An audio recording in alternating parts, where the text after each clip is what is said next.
અને અજીવ દ્રવ્ય ક્રમ નિયમિત એવા પોતાના પરિણામોથી ઉપજતું થતું અજીવ છે. આટલું જ લખ્યું ત્યાં અમરચંદ્ર આચાર્ય દેવી 308 થી 11 ગાથામાં. સમજો જરા ફરીથી.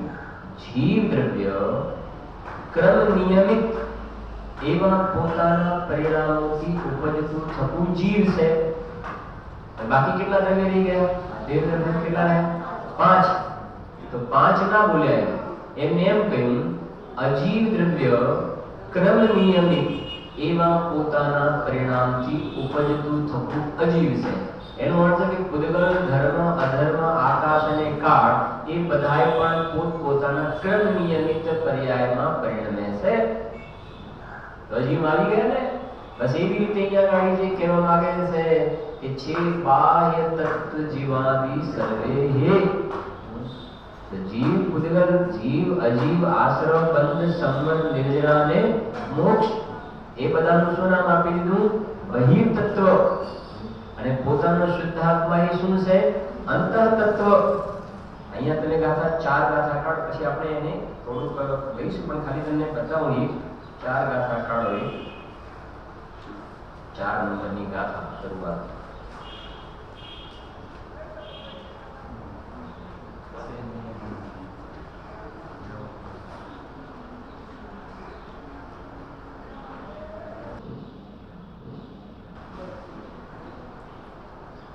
પાંચ જો 5 ગાથાની ટીકા 11 એમાં ત્રીજી લીટી ટીકામાં હે ને આપણા પછી આપણો છે તત્વો મળી ગયું ને. જો તત્વો, બહિ તત્વ અને અંત તત્વ રૂપ મળ્યું? નહીં મળ્યું? પાછળ મળી ગયું? બધા મળી ગયું? બહિ તત્વો તો એમાં લખ્યું બહિ તત્વ અને અંત તત્વ રૂપ પરમાત્મા તત્વ. જો અંત તત્વમાં શું લખ્યું? અંતઃરૂપ તત્વરૂપ પરમાત્મા તત્વ. એના માટે પરમાત્મા શબ્દ વાપર્યું, જે આશ્રય કરવા યોગ્ય ઉપાધિ છે. એનો મતલબ આ પહેલેથી આ વાત તો મુકતા ગયા છે. આ વાતને તત્વ, બહિ તત્વ અને અંતઃ તત્વરૂપ પરમાત્મા તત્વ એવા 2 ભેદો વાળા છે. અથવા અથવા જીવ, અજીવ, આશ્રવ, સંવર, નિર્જરા, બંધ અને મોક્ષ એવા ભેદોને લીધે 7 પ્રકારના છે. તો આજે આમ 2 પાડી દીધા. અને એ કહે છે બહિ તત્વ જે છે જીવ, અજીવ, આશ્રવ, સંવર, નિર્જરા, બંધ અને મોક્ષ એવા ભેદોને લીધે કેટલા પ્રકારના છે? 7 પ્રકારના છે. તેમનું સમ્યક શ્રદ્ધાંતિ વ્યવહાર સમ્યક્ત્વ છે. એની વાત તો આપણે પછી આવશે કરીશું, પછી આવશે આમાં એ વખતે લઈશું. પણ આ બહિ તત્વ અને અંતઃ તત્વની વાત ત્યાં પણ એમને મૂકેલી છે.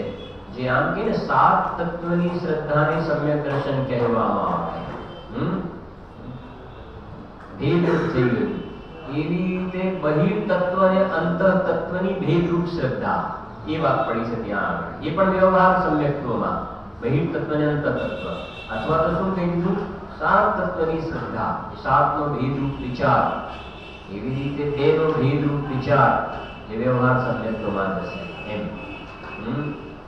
તો જુઓ જરા આ હે અને ઉપાધિ તત્વના સ્વરૂપનું કથન છે. જીવાદિ 7 તત્વોનો સમૂહ પરદ્રવ્ય હોવાને લીધે ખરેખર ઉપાધિ નથી.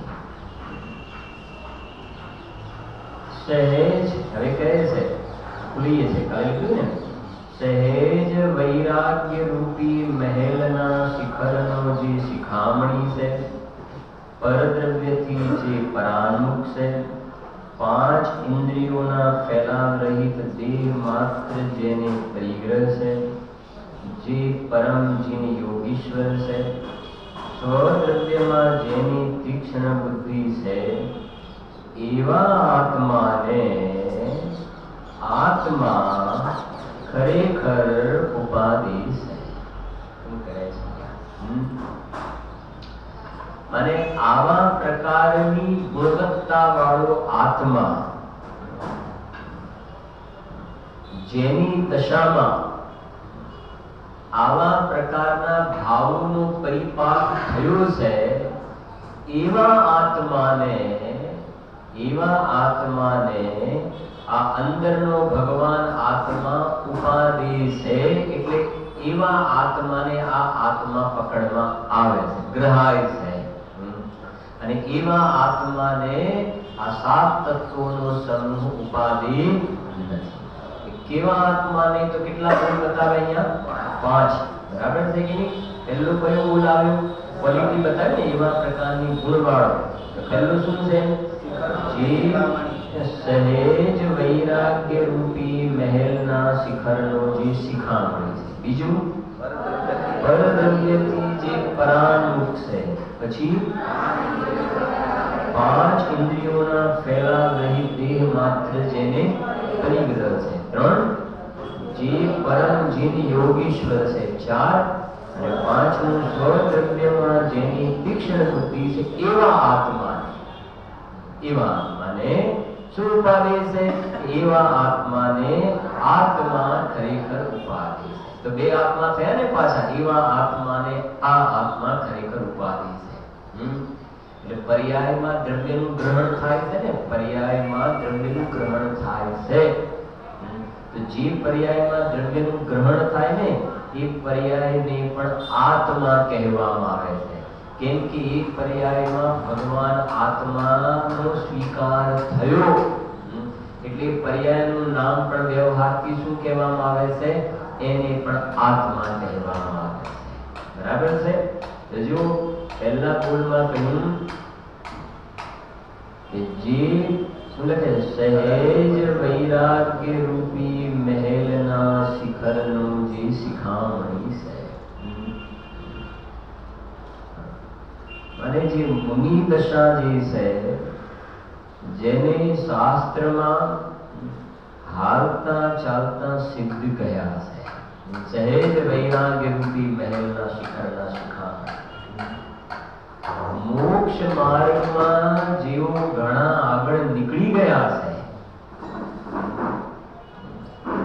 ધન્ય નિર્ગ્રંથ દશા. પૂજ્ય ગુરુદેવ શ્રી જેના માટે કહે છે, મુનિ દશા એટલે કેવળ જ્ઞાનની તળેટી.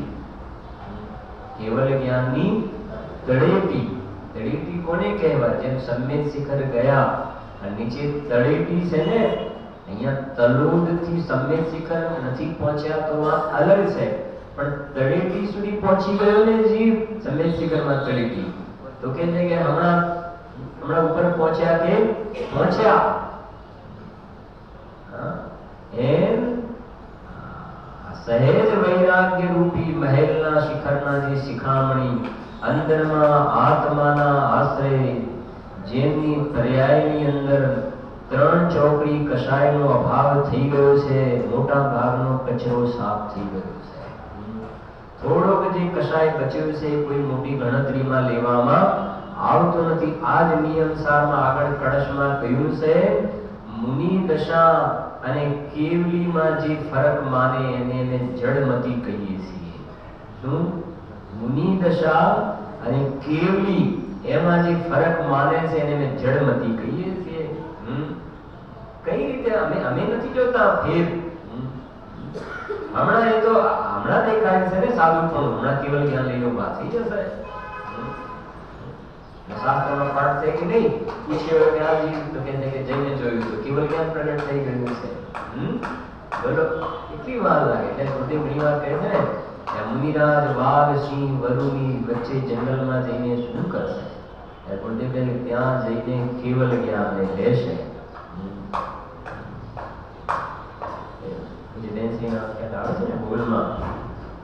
चलो सखी वहां जाइए, चलो सखी वहां जाइए, जहान अपना कोई, कलेवर बखे जनावरा, मुआन रोए कोई. આમ मुनिराज પોતાની પરિણતિને કહે છે કે ચલો સખી વહાં જઈએ જહાન અપના કોઈ જે બહારમાં જે પોતાનું કહેવાય એ કોઈ ન જોવામાં આવે અને કલેવર મને શરીર કલેવર બખે જનાવરા જનાવર જે છે એ આવીને વાઘ સિંહ વરુ વગેરે સર્પ વગેરે આવીને શરીરને ખાઈ જાય કલેવર બખે જનાવરા મુવાન રોવે કોઈ પાછળ કોઈ રોવા વાળું પણ એવા સ્થાનમાં બહારના વૈરાગની પણ સાથે વાત છે ને અંતરંગ બહિરંગની સંધિ છે આ ચારિત્રની મુખ્યતાની વાત છે ને પછી આપણે વાત કરી હતી કે નહીં કોઈને ઊંઘતા સમ્યક દર્શન ના થાય એટલે લોટરીની ટિકિટ લાગે 5 રૂપિયાની લોટરીની ટિકિટ લઈને 5 કરોડ મળી જાય એવું તો બને બગાસુ ખાતા પતાસુ જે કહીએ છે ને એમાં તો બને એ આપણે ટિકિટ લઈને આપણે તો ભૂલી ગયા પણ આ તો ખબર પડી કે આપણે 5 કરોડ મળ્યા એમાં બને પુણ્યના ઉદયમાં પણ એવી રીતે કોઈ કહે કે ભાઈ અમે તો ઊંઘી ગયા હતા અને ક્રિકેટની મેચ જોતા હતા અથવા ફરવા માટે ગયા હતા બહાર અને અમને તો સમ્યક દર્શન થઈ ગયું અમને તો આશ્ચર્ય થઈ ગયું કે અમને સમ્યક દર્શન ક્યાંથી થઈ ગયું એવું સમ્યક દર્શનમાં થાય અમને તો પેલામાં બને કે અમને તો કલ્પના એમ નથી કે આટલા રૂપિયા અમને લોટરીમાં આટલા એક સાથે મળી જશે અમને તો ખ્યાલ જ નહોતો એમાં બને વસ્તુ પાડની વાત કરી ને એટલા માટે કે ખુદ કામ કરવા ગયા અને ચરુ મળ્યા તો એમની કલ્પના હતી કે અહીંયાથી મળશે તો એની અંદર બને એવું પણ કોઈ કહે કે બસ અમને તો બસ મોજ મજા કરતા હતા ને એકદમ બની સમય દર્શન ક્યાંથી થઈ ગયું અમે તો બહુ લકી કહેવાઈએ નસીબદાર કહેવાઈએ એવું સમય દર્શનમાં ના તો મારે તો એ કહેવું છે કે જેમ વિષય ભોગના પાપના પરિણામ હોય ને સમ્યક્તની પ્રાપ્તિ ન થાય એવી રીતે સમ્યક પ્રાપ્ત થયા પછી ઘરમાં બેઠા બેઠા કેવલ જ્ઞાનની પ્રાપ્તિ પણ કોઈને થઈ નથી થાય લઈને થશે પણ સમ્યક દર્શન થયા પછી મુનિ દીક્ષા અંગીકાર કર્યા વિના ચારિત્ર અંગીકાર કર્યા વિના શ્રેણીને યોગ્ય પુરુષાર્થ ઉપડતો નથી અને શ્રેણીને યોગ્ય પુરુષાર્થ ઉપડે નહીં તો કેવલ જ્ઞાનની પ્રાપ્તિ પણ થતી નથી ઘરમાં કોઈને શ્રેણી ઉપડે વિપુલભાઈ ઘરમાં બેઠા બેઠા કે અમારે તો ઉપસમ શ્રેણી આવી ગઈ એવું બને નહીં બને ને એટલે અહીંયા અંતરંગ બહિરંગ બંનેની વાત છે સહેજ વૈરાગ્ય મહેલના શિખરના જે શિખામણી કયા છે એને મોક્ષ માર્ગમાં ઘણા આગળ નીકળી ચૂક્યા છે જેના માટે જે કહ્યું કે હાલતા ચાલતા જેમને શું કહ્યા સિદ્ધ કહ્યા એને આપણે ભક્તિમાં બોલીએ છીએ ને ક્ષણ ક્ષણ મેં અંતરમ કહું સિદ્ધો સે બાतें करते हैं सिद्धों से बातें करते हैं આવે છે કે નહીં ભજનમાં છે ને ભક્તિમાં मोक्ष मार्ग के नेता देखे वहां प्रकार से भक्ति में पंच परम परमेष्टि देखे आवे છે क्षण क्षण में अंतरम कहूं सिद्धों से बातें करते हैं सिद्धों से बातें करते हैं कल साथी बात સાંજે આવી ગયું ને સમય સાની પહેલી ગાથા આચાર્ય અમરચંદ્ર દેવ કહે છે પંચકુંડ દેવની સાક્ષી આપીને કે અમે અમારી અને આ સાંભળનારા શ્રોતાઓની પર્યાયમાં અનંત સિદ્ધોની સ્થાપના કરીને અપરિભાષણ કરીએ છીએ કે શા માટે કે સિદ્ધ સમાન પોતાના સ્વભાવની પર્યાયમાં સ્થાપના થાય એટલા માટે અનંત સિદ્ધોને નિમંત્રણ આપવામાં આવે છે પ્રભુ મેરે મંડપ મેં આવો એ આજ મુક્તિ કા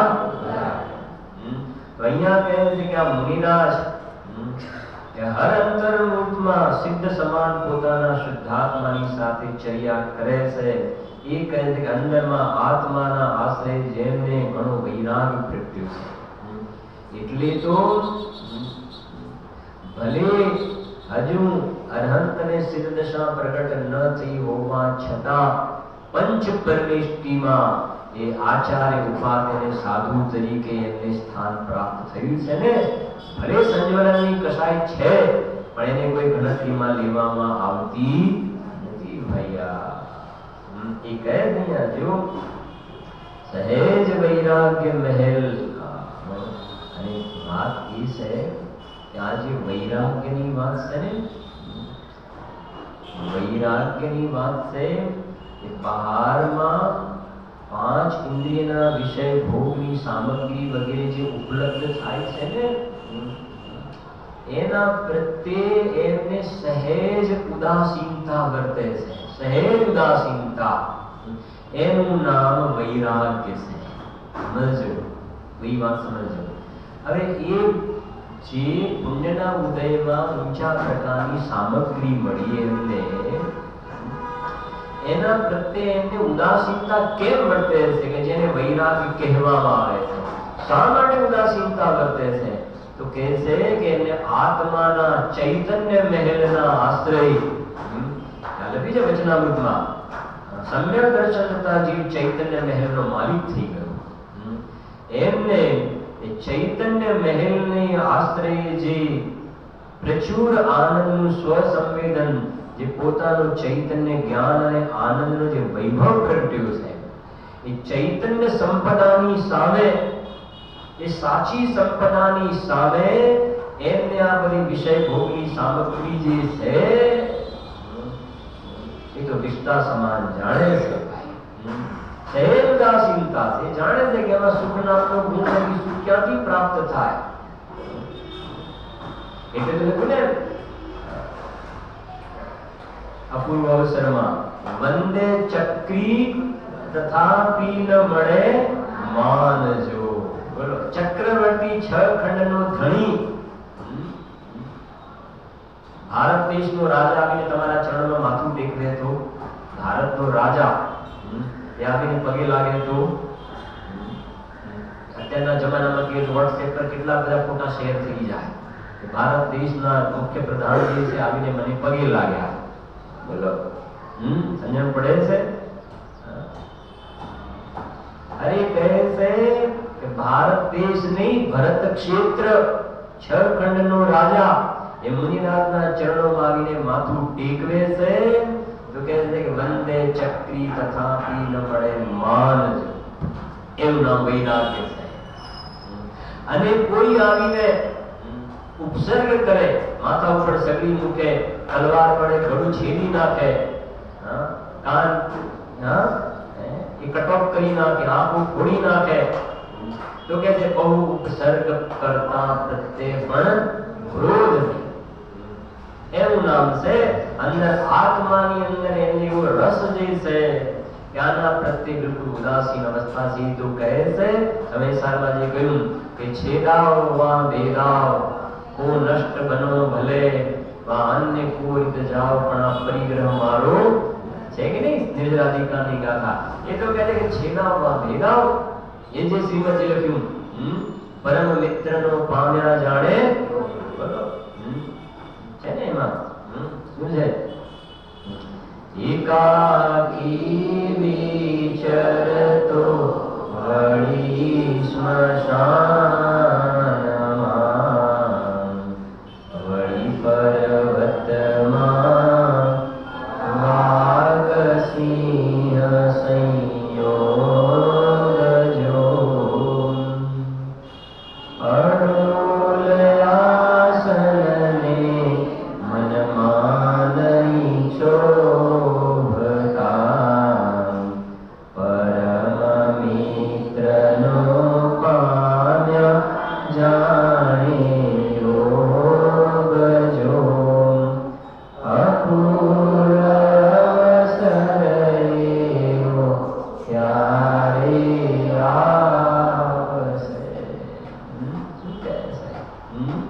એકાકી વિચરે તો વળી સ્મશાનમાં. મરણ થાય તો દિવસે તો સ્મશાનમાં જાય, પછી રાત્રે કોઈ એકલા રહેવાનું છે સ્મશાનમાં. અને વળી પર્વતમાં વાઘ સિંહ સંયોગ જો ગિરનારગીરી કે પાલીતાણા પહાડ ઉપર જાય ને દિવસે જાય પછી રાત્રિ અને વાઘ સિંહના સંયોગની વચ્ચે જરા સમજો કે વાઘ સિંહના સંયોગની વચ્ચે રહે છે માટે મુનિપણું છે નથી બતાવું અહીંયા અંદર પડે ને કેમ કે એવી જાતિનું મુનિપણું મારે અનંતવાર ધારણ કર્યું છે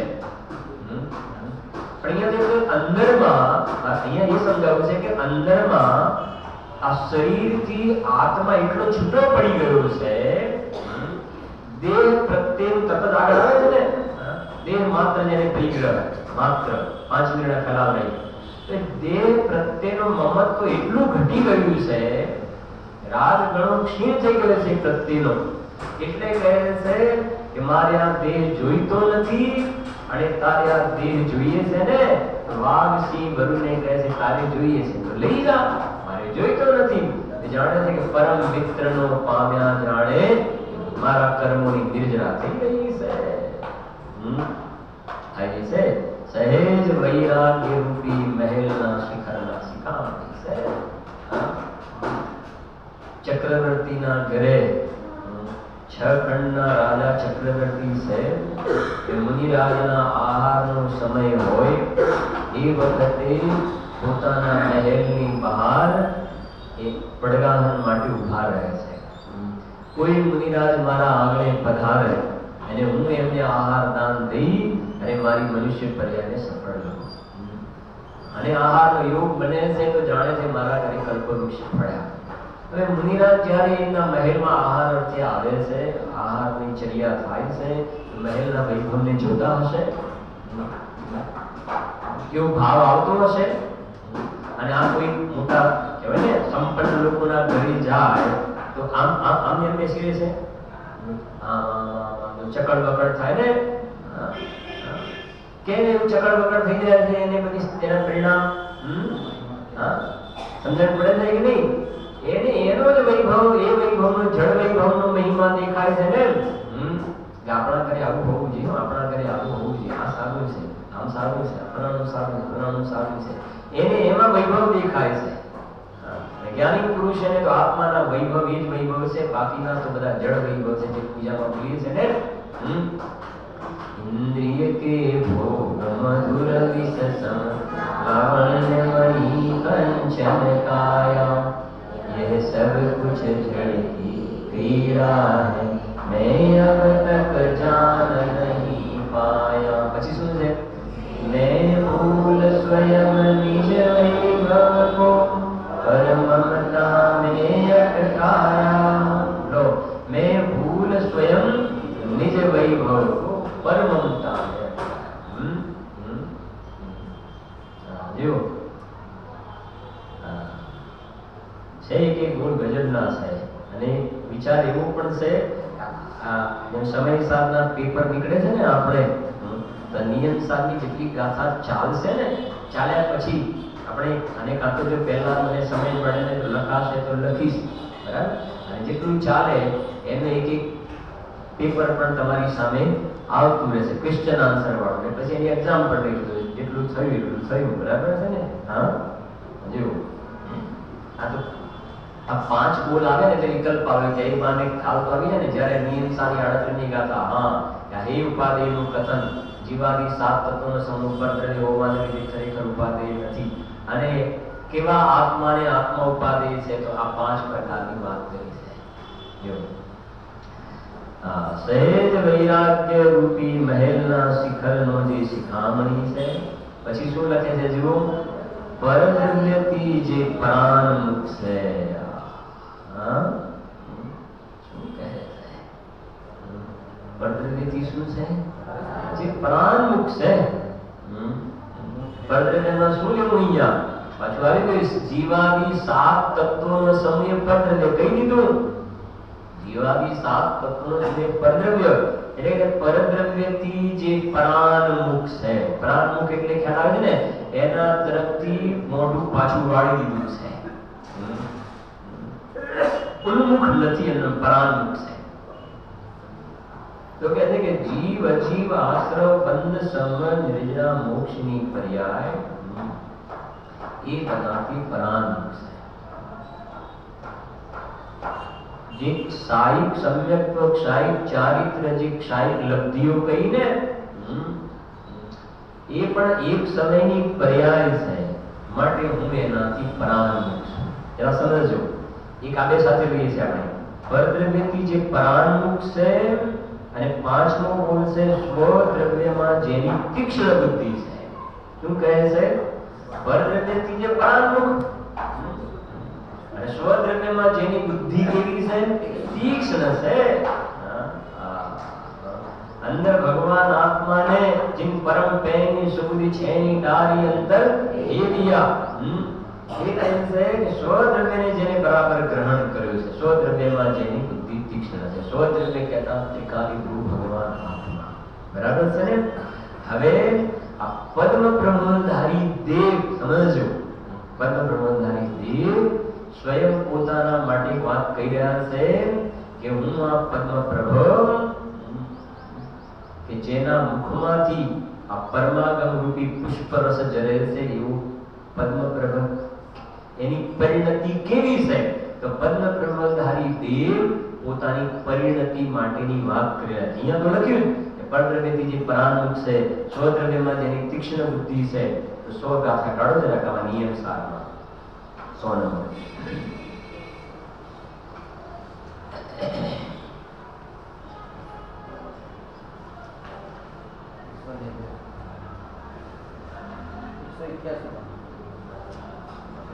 एक सुने 100 गाथा એટલે તમે એમાં પાનું આવશે 190 પાનું।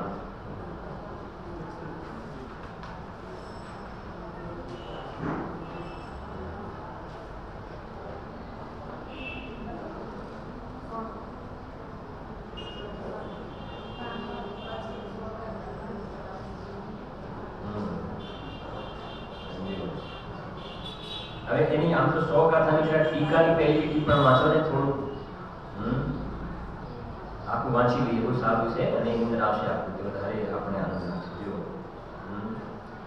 અહીં ગાથા છે ને ગાથા 100 ગાથા જો મુझ જ્ઞાનમાં આત્મા કરે દર્શન ચરિત્રમાં આત્મા પચખાણમાં આત્મા જ સંવર યોગમાં પણ આત્મા। ટીકામાં પદ્મ બ્રહ્મધારી શું કહે છે સાંભળજો ભાઈ શાંતિથી જો અહીં આ ગાથામાં સર્વત્ર આત્મા ઉપાધિ એટલે ગ્રહણ કરવા યોગ્ય છે એમ કહ્યું છે। આવી ગયું ને? હવે કેવો આત્મા તો કહે છે ઉપાધિ ગ્રહણ આત્મા ખરેખર અનાદિ અનંત અમૂર્ત અનાદિ અનંત કહેતા આવી ગયું ને મોક્ષની પર્યા નીકળી ગઈ ને ત્યાં આગળ મોક્ષની પર્યા અનાદિ અનંત ક્યાં છે? અનાદિ અનંત અમૂર્ત अतीन्द्रिय स्वभाव वालों शुद्ध सहेज सौख्यात्मक से जो सहेज शुद्ध ज्ञान चेतना रूपे परिणमेलो जे हूँ कही रहा है सहेज शुद्ध ज्ञान चेतना रूपे परिणमेलो जे हूँ तेना अर्थात मारा सम्यक ज्ञान में खरेखर ते आत्मा से आओ મને બતાવો આત્મા કેવો હશે ને તો મુનિરાજ કહે છે ભાઈ અમે તો અમારા સમ્યક જ્ઞાનમાં આવો આત્મા જોયો છે એટલે અમે પણ તને જો આત્મા બતાવીશું ને તો અમે જેવો આત્મા અનાદિ અનંત અમૃત જે જોયો છે અમે એને બતાવીશું અતિન્દ્રિય સૌખ્ય સ્વભાવવાળો બતાવીશું। અરે આ જો પૂજિત પરમ પંચમ ગતિની પ્રાપ્તિના હેતુભૂત પંચમ ગતિ એટલે મોક્ષ એની પ્રાપ્તિના હેતુભૂત એનું કારણ પંચમ ભાવની ભાવના રૂપે પરિણમેલું જે હું પંચમ ભાવ એટલે ક્યાંય ભાવની ભાવના રૂપે પરિણમેલું એની એકાગ્રતા રૂપે પરિણમેલું જે હું તેના સહેજ સમ્યક દર્શન વિષય અર્થાત મારા સહેજ સમ્યક દર્શનમાં તે આત્મા છે। साक्षात निर्वाण प्राप्तिना उपायभूत निज स्वरूपમાં અવિચળ સ્થિતિ રૂપ સહેજ પરમ ચારિત્ર પરિણતિ વાળો જે હું તેના અર્થાત મારા સહેજ ચારિત્રમાં પણ આજે પેલો સહેજ વૈરાગ્ય કહ્યો ને, સહેજ એક ત્રિકાલી ધ્રુવ માટે પણ સહેજ વપરાય, એના ગુણો માટે પણ, અને એના આશ્રય જે પરિણતિ પણ પ્રગટી છે એને પણ સહેજ કહ્યું છે. સહેજ ચારિત્રમાં પણ, સહેજ એટલે ત્યાં ખેંચા તાણી વાળું નહીં, એટલે સહેજ સહેજ ચારિત્રમાં પણ તે પરમાત્મા સદા સન્નિહિત એટલે નિકટ છે. ભેદ વિજ્ઞાની, હવે આવ્યું જો ભેદ વિજ્ઞાન માટે શબ્દ આવ્યો. ભેદ વિજ્ઞાનમાં બે લેવા પડે ને, પર અને સ. ભેદ વિજ્ઞાની જો આવ્યું પરદ્રવ્યથી પરાન્મુખ અને પાંચ ઇન્દ્રિયના ફેલા રહિત દેહ માત્ર પરિગ્રહ વાળો જે હું, તેના નિશ્ચય પ્રત્યાખ્યાનમાં, પ્રત્યાખ્યાન એટલે ત્યાગ, નિશ્ચય પ્રત્યાખ્યાનમાં કોનો ત્યાગ? કે જે નિશ્ચય પ્રત્યાખ્યાન શુભ અશુભ, પુણ્ય પાપ, સુખ અને દુઃખ એ છ ના સકલ સંજ્ઞા સ્વરૂપ છે. અર્થાત એ છ વસ્તુઓના સંપૂર્ણ ત્યાગ સ્વરૂપ, પુણ્ય પાપ સુખ દુઃખ બધાનો ત્યાગ એ સ્વરૂપ. તેમાં તે આત્મા સદા આસન્ન નિકટ રહેલો છે. નિશ્ચય પ્રત્યાખ્યાનમાં આત્મા નિકટ રહેલો છે ને પેલા બધા બહાર છે. હવે આવી જુઓ પાછું શું આવ્યું? સહેજ વૈરાગ્ય રૂપી મહેલના શિખરનો શિખામણિયા, धन्य से मुनि दशा भाइया, नाम लेते ही जिनों का हर्ष में रोमांच हो, संसार भोगों की गथा मुक्ति परम आनंद. સહેજ વૈરાગ્ય રૂપી મહેલના શિખરનો શિખામણી સ્વરૂપ ગુપ્ત અને પાપ અટવીને, પાપ રૂપી જંગલ, જેમ જંગલને બાળી નાખે ને, અગ્નિ બાળી નાખે, એમ પાપ રૂપી અટવીને ભવવન એને બાળવા માટે પાવક અગ્નિ, પાવક સમાન જે હું, તેના શુભ અશુભ સંવરમાં તે પરમાત્મા છે. સંવર કે રોકાવ, શુભ ને અશુભ જે રોકાયા ને, પરમાત્મા. તથા હવે બતાવું છે આ સાંભળજો. પરદ્રવ્યથી પરાન્મુખ અને સ્વદ્રવ્યમાં જેની તીક્ષ્ણ બુદ્ધિ છે, તથા અશુભોપયોગથી પરાન્મુખ, જેને પૂર્ણજીએ મોક્ષના પ્રકાશકમાં કહ્યું કે મુનિરાજને અશુભોપયોગનું તો અસ્તિત્વ જ નથી. એ કહે છે કે અશુભોપયોગથી તો જે પરાન. મોહીની વાત કરીએ થોડી, શુદ્ધોપયોગની વાત થોડી બાજુમાં રાખો. 24 કલાકમાંથી ઉન્મુખ કઈ બાજુ છે? અશુભોપયોગમાં ઉન્મુખ છે, એનું મોઢું અશુભોપયોગમાં છે. વિચાર કરે, એક બાજુ બોલે તો એમ, મુનિરાજની જ્યારે સ્તુતિ કરે તો એમ બોલે, मेरी भावना में આવે છે ને, શું છે रहे सदा सत्संग उन्हीं का ध्यान उन्हीं का नित्य उनकी जैसी चर्या में यह चित्त सदा. हम तो बोले तो मेरी भावना पाछा, मारी भावना કે એમના જેવી ચર્યામાં મારું અનુરક્ત રહે. હા હા બોલો. બીજી પર્યાયમાં જવાના ટાણા આવ્યા તો હજુ તો ગુરુદેવ એટલા માટે કહેતા 24 કલાકમાંથી 23 કલાક તો જીવ પાપ કરે. મુનિરાજ જેનાથી પરાન્મુખ છે, અને આ એ બાજુ પૂરેપૂરો મોટા ભાગનો ઢળેલો છે. લો અશુભોપયોગથી પરાન્મુખ,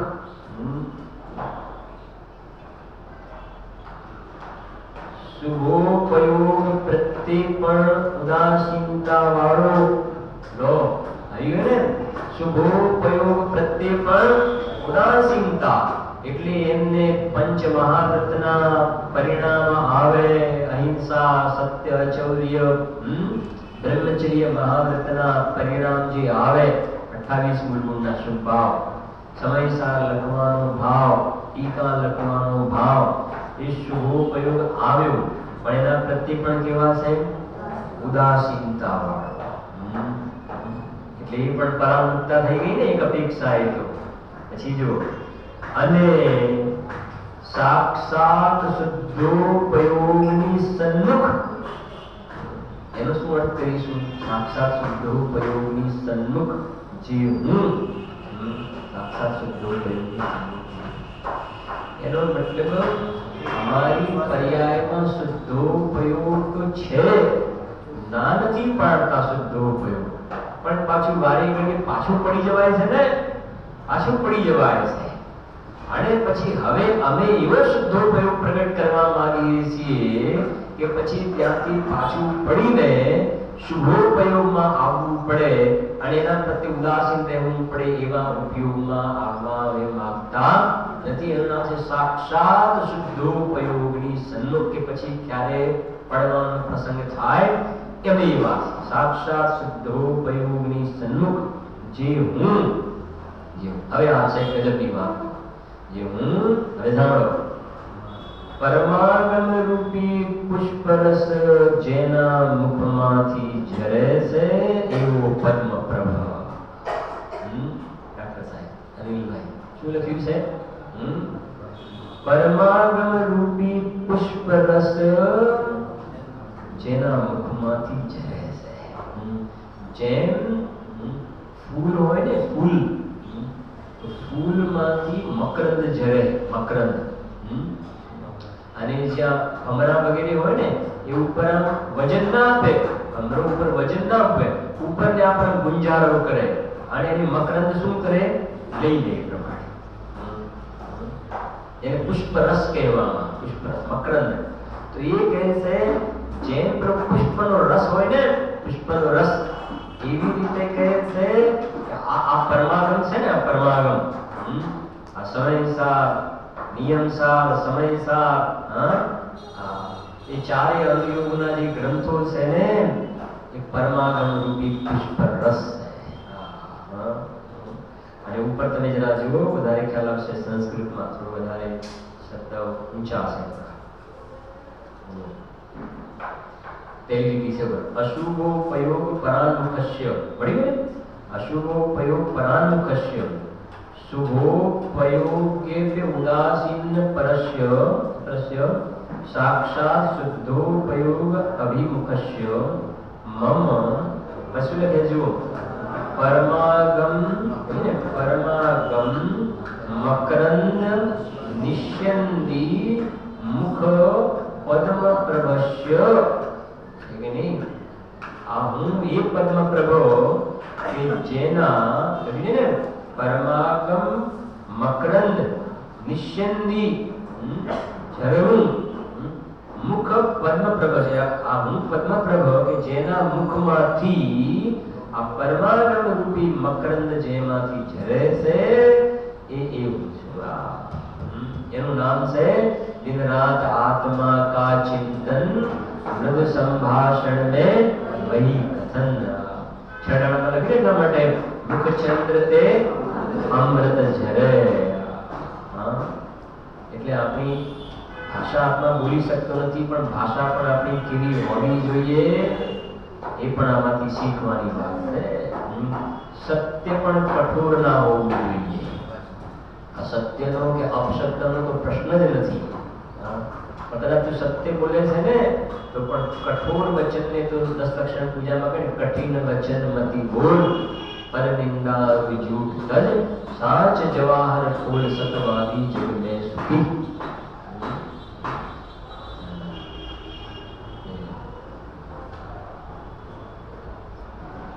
પરમાગમ રૂપી પુષ્પર જેના મુખમાંથી ઝરે છે એવો પદ્મ પ્રભો, તેના શુદ્ધોપયોગમાં પણ તે પરમાત્મા રહેલો છે.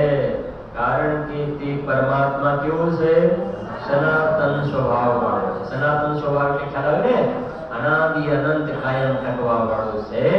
તો મારા શુદ્ધોપયોગમાં પણ ભગવાન આત્મા રહેલું છે કે જે ખરેખર ઉપાવે છે એ પ્રમાણે છે. બાકી લઈશું.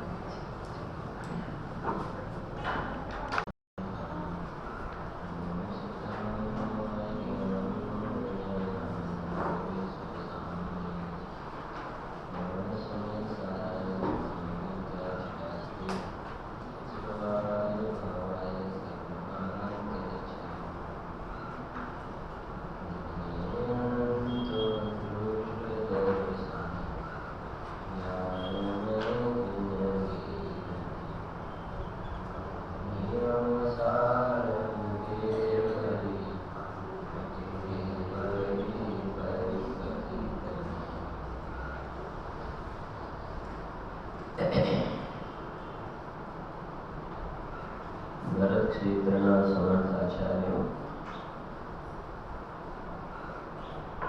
ભગવાન કુંકુમદેવ દ્વારા રચેલ નિયમસાર પરમાત્મા ત્રીજો શુદ્ધ ભાવ અધિકાર છે. ગાથા 38 માં શુદ્ધ ભાવ એટલે શુદ્ધ આત્મા, શુદ્ધ ભાવ એટલે શુદ્ધ પર્યાય એવો અહીંયા અર્થ નથી. જેમ સમ્યક દર્શનમાં દર્શન શબ્દનું વાચ્ય શ્રદ્ધા પ્રતીતિ ભાવ છે અને અનંત દર્શન તો ત્યાં દર્શન શબ્દનો અર્થ સામાન્ય અવલોકન છે. કોઈ જગ્યાએ દર્શનનો અર્થ શ્રદ્ધા, કોઈ જગ્યાએ દર્શનનો અર્થ સામાન્ય પ્રતિભાસ. એવી રીતે શુદ્ધ ભાવનો અર્થ ક્યાં પર્યાયની અંદર શુદ્ધ દશા પ્રગટ થાય એને શુદ્ધ ભાવ કહે છે અને અહીંયા જેના આશ્રય પર્યાયમાં શુદ્ધ દશા પ્રગટ થાય એવા શુદ્ધ આત્માને અહીંયા શુદ્ધ ભાવ એવું નામ આપ્યું છે. તો શું છે કે પહેલા અધિકારનું નામ શુદ્ધ ભાવ અધિકાર છે. તો એ અધિકારનો સ્વાધ્યાય કરતી વખતે ખ્યાલમાં આ અધિકારના શુદ્ધ ભાવને ઉજાગર કરવાનો, શુદ્ધ ભાવને ફોકસ કરવાનો આચાર્ય દેવનો વિતરાગી સંતોનો અભિપ્રાય એ શુદ્ધ ભાવને બહાર કાઢીને બતાવવાનો અભિપ્રાય છે. તો એને ન ભૂલવું જોઈએ. જેમ ધંધામાં પ્રોફિટ એક ઉદ્દેશ છે તેને ખ્યાલમાં રાખીને પછી ડિફરન્ટ ટાઈપના બિઝનેસ કરે છે. એવી રીતે આ શુદ્ધ ભાવ અધિકારની અંદર 18 ગાથાઓ દ્વારા એ શુદ્ધ આત્માને અલગ તારવીને બતાવ્યો છે કે આવો છે, આનાથી જુદો છે, અસ્તિ નાસ્તિ બંધીથી આનાથી જુદો છે, આનાથી જુદો છે ને એ આવો છે એની વાત અહીંયા કરી છે. એમાં 38 ગાથા છે. સેવાય તત્વદીવાદી સર્વે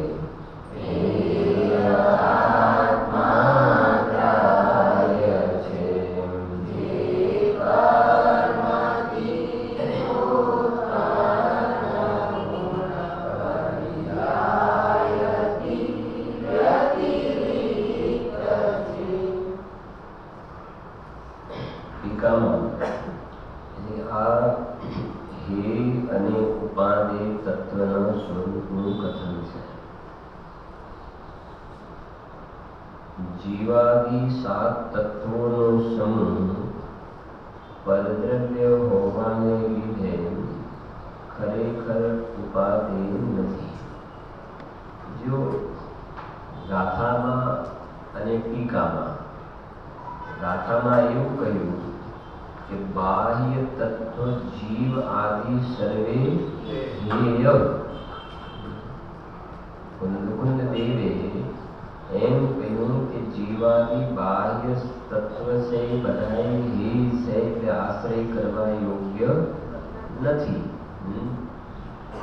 હવે ત્યાં હે શબ્દ વાપર્યો અને ટીકામાં પદ્મ પ્રણવલધારી દેવે હે ની જગ્યાએ શું લખ્યું? ઉપાધિ નથી. સમજણ પડે છે? 7 તત્વોનો સમૂહ એ છે કે છોડવા યોગ્ય છે. તો પદ્મ પ્રણવલધારી દેવે એવું લખ્યું કે જીવાદી 7 તત્વોનો સમૂહ પરદ્રવ્ય હોવાને લીધે ખરેખર ઉપાદેય નથી. અમૃતચંદ્ર આચાર્ય દેવમાં આપણા શૈલી જોવામાં આવે છે ને, કુંદકુંદ દેવ અસ્થિતિ કહે તો અમૃતચંદ્ર આચાર્ય દેવ નાસ્તિથી વાત કરે, ગાથામાં નાસ્તિથી વાત હોય તો ટીકાની અંદર અસ્થિથી વાત છે. એવી રીતે અહીંયા કહ્યું કે સાત તત્વોનો સમૂહ એ છે. ટીકામાં કહ્યું કે એનો મતલબ એ થયો કે ઉપાધિ નથી, છોડવા યોગ્ય છે, અને બીજી રીતે કે આશ્રય કરવા યોગ્ય નથી એમ. ગાથામાં કહ્યું કે એનું લક્ષ્ય કરવા જેવું, લક્ષ્ય કરવા યોગ્ય નથી, ટીકામાં કહ્યું ઉપાધિ નથી, અને બીજી રીતે કહ્યું તો હે છે. જીવાદી સાત તત્વોનો સમૂહ પરદ્રવ્ય હોવાને લીધે ખરેખર ઉપાધિ નથી. હવે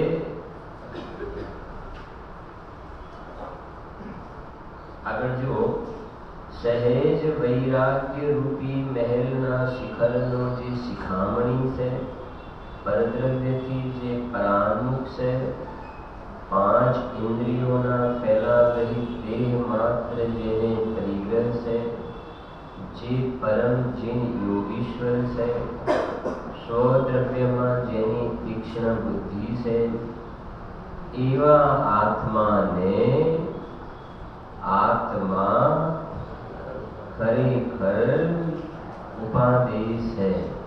પૂરું વાંચી લઈએ છીએ. ઔદયિકાદી ચાર ભાવાંતરોને અગોચર હોવાથી જે કારણ પરમાત્મા દ્રવ્યકર્મ ભાવકર્મ અને નો કર્મ રૂપ ઉપાધિથી જનિત વિભાગ ગુણ પર્યાય વિનાનો છે, તથા અનાદિ અનંત અમૂર્ત અતિન્દ્રિય સ્વભાવવાળો શુદ્ધ સહેજ પરમ પારિણામિક ભાવ જેનો સ્વભાવ છે, એવો કારણ પરમાત્મા તે ખરેખર આત્મા છે.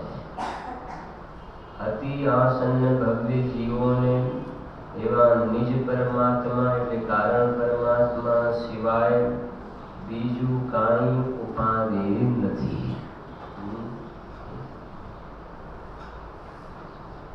તો જો અહીંયા કારણ પરમાત્મા ઉપાધિ છે અને જીવાદી સાત તત્વોનો સમૂહ પરદ્રવ્ય હોવાને લીધે ઉપાધિ નથી. આ બે તો ભાગ થઈ ગયા ને.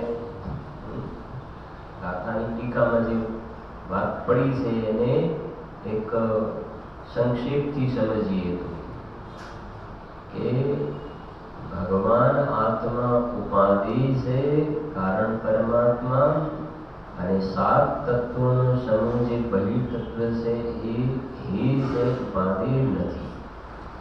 હવે વાત એ ગઈ કે આ જે કારણ પરમાત્મા ઉપાધિ છે, ગ્રાહ્ય છે, અવલંબન લેવા યોગ્ય છે, જેના શરણમાં જવા યોગ્ય છે, એ કારણ પરમાત્મા તમે કહો છો ઉપાધિ છે, ગ્રહણ કરવા યોગ્ય છે, પણ એવું કારણ પરમાત્મા કોને ઉપાધિ છે? સમજણ પડે છે કે નહીં? ફરીથી કારણ પરમાત્મા ઉપાધિ છે અને જીવાદી સાત તત્વોનો સમૂહ શું છે? એ છે. હવે વાત એ છે કે આવું કારણ પરમાત્મા ઉપાધિ કોને? ઉપાધિ એટલે કે કોને આવું ભગવાન આત્મા ગ્રાહ્ય થાય છે, કોને આવું વ્યાયક ભાવ એના પર્યાયમાં કોને એની પર્યાયમાં આનો સ્વીકાર થાય છે. અને બીજી રીતે કહીએ તો આ સાત તત્વોનો સમૂહ પરદ્રવ્ય હોવાને લીધે તને ઉપાધિ નથી એટલે કે હે છે એમ કહો છો, પણ કોને આ સાત તત્વોનો સમૂહ હે? કોને હે? ધ્યાનથી લો.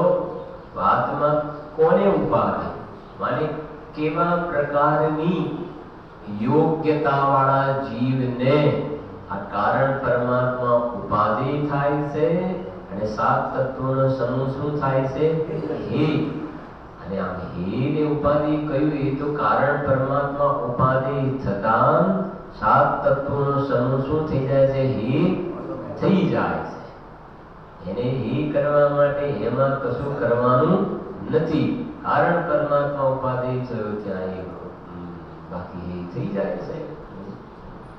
તો અહીંયા પાંચ બોલ દ્વારા પદ્મ બ્રહ્મધારી દેવે એ કારણ પરમાત્મા કોને ઉપાધિ છે એટલે કે આ સાત તત્વોનો સમૂહ કોને ઉપાધિ નથી.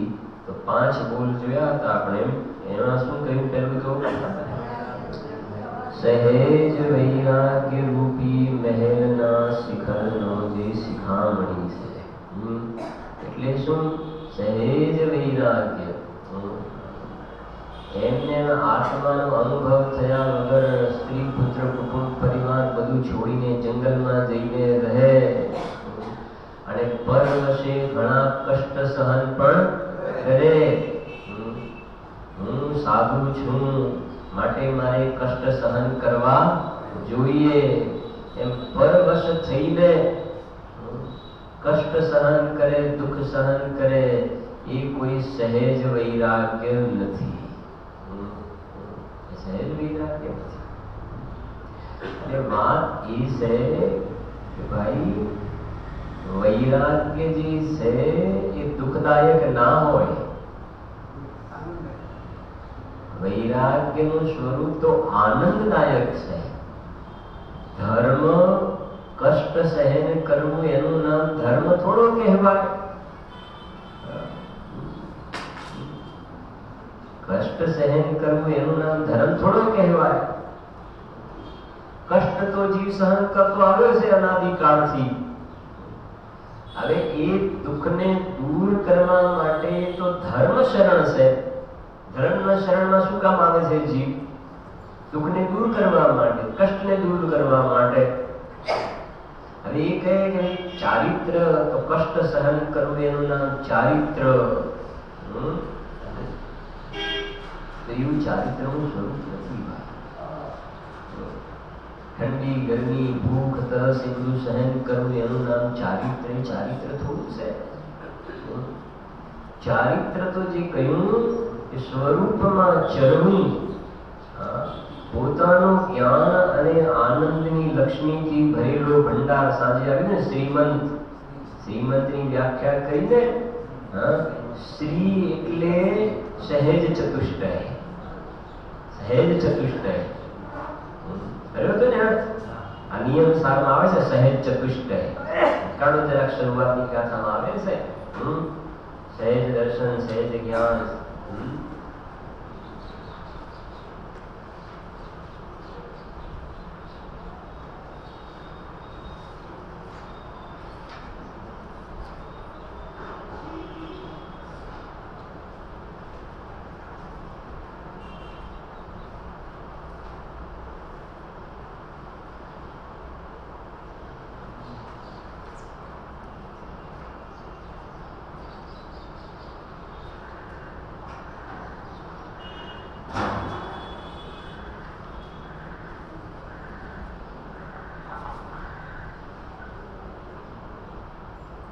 જો અહીંયા 21 પાનું કાઢો. 21 પાનું.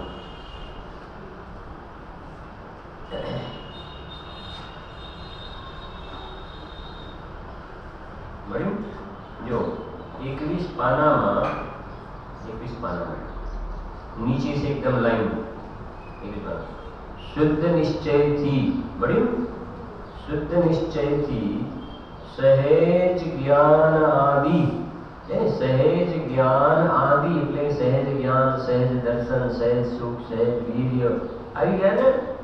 સહેજ જ્ઞાન આદિ પરમ સ્વભાવ ગુણોનો આધાર હોવાને લીધે, પરમ સ્વભાવ ગુણોનો આધાર હોવાને લીધે कारण शुद्ध जीव से આજે કારણ પરમાત્મા કહો કે કારણ શુદ્ધ જીવ કહો, એ કારણ શુદ્ધ જીવ કોનો આધાર છે? તો કહે છે કે શુદ્ધ નિશ્ચયથી સહેજ જ્ઞાનાદિ પરમ સ્વભાવ ગુણોનો આધાર હોવાની રીતે આ સહેજ ચતુષ્ટય થયા આત્મામાં જે સામર્થ્ય છે ને જેમાં, અને એમાં બીજી પણ છે, બે ત્રણ જગ્યાએ આવે છે.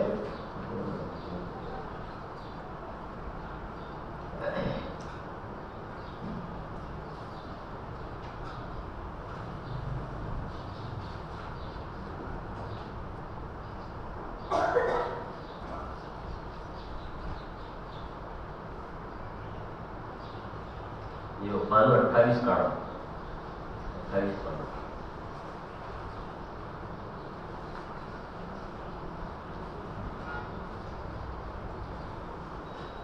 जो एमा 28 पाना पर नीचे थी बीजो पकड़ो. जो वड़ी विशेष के ऊपर कहेला ज्ञानों में साक्षात मोक्षનું મૂળ નિજ પરમ તત્વમાં સ્થિત એવું એક સહેજ જ્ઞાન જ છે. તેમજ સહેજ જ્ઞાન પારિણામિક ભાવનું સ્વભાવને લીધે ભવ્યનો પરમ સ્વભાવ હોવાથી સહેજ જ્ઞાન સિવાય બીજું કાંઈ ઉપાધિ નથી. હવે જો હજુ આગળ આ સહેજ ચિદવિલાસ રૂપે એક સદા સહેજ પરમ વિતરાગ સુખામૃત આવી ગયું ને. હા, સહેજ સુખ સદા લખ્યું છે ને, સદા એનો મતલબ જે ભગવાન મહાવીર સ્વામીને પ્રગટ થયું એ નહીં, આ તો દરેકમાં સહજ છે. સહેજ સદા સહેજ પરમ વિતરાગ સુખામૃત બે અપ્રતિહત નિરાવરણ પરમચિત શક્તિનું રૂપ, પછી સદા અંતર્મુખ એવું સ્વ સ્વરૂપમાં અવિચળ સ્થિતિરૂપ સહેજ પરમ ચારિત્ર છે કે નહીં? સદા અંતર્મુખ એવું સ્વ સ્વરૂપમાં અવિચળ, લો ચારિત્ર પણ અવિચળ છે. ત્રણેય કાળે અવિછિન્ન હોવાથી સદા નિકટ એવી પરમ ચૈતન્ય સ્વરૂપની શ્રદ્ધા. આ સમ્યક દર્શનની વાત નહીં. સમ્યક દર્શન તો જે પેલું પ્રગટ થાય છે એ નહીં, આ સહેજ સમ્યક દર્શનની વાત છે, સહેજ શ્રદ્ધાની વાત છે, સહેજ શ્રદ્ધા. હજુ પરમ ચૈતન્ય રૂપની શ્રદ્ધા. પછી શું લખી છે? વાંચો વાંચો. એ સ્વભાવ અનંત ચતુષ્ટય. આ સ્વભાવ અનંત ચતુષ્ટય જેને સહેજ અનંત ચતુષ્ટય, સ્વભાવ અનંત ચતુષ્ટયથી જે સનાથ છે એવા આત્માને, એટલે અનાથ મુક્તિ સુંદરીના નાથને ભાવવો, અર્થાત સહેજ જ્ઞાન વિલાસ રૂપે સ્વભાવ અનંત ચતુષ્ટય યુક્ત આત્માને ભાવવો. છે કે નહીં? અને એક શરૂઆતમાં ત્રીજી ગાથાનું ત્રીજામાં આવે છે.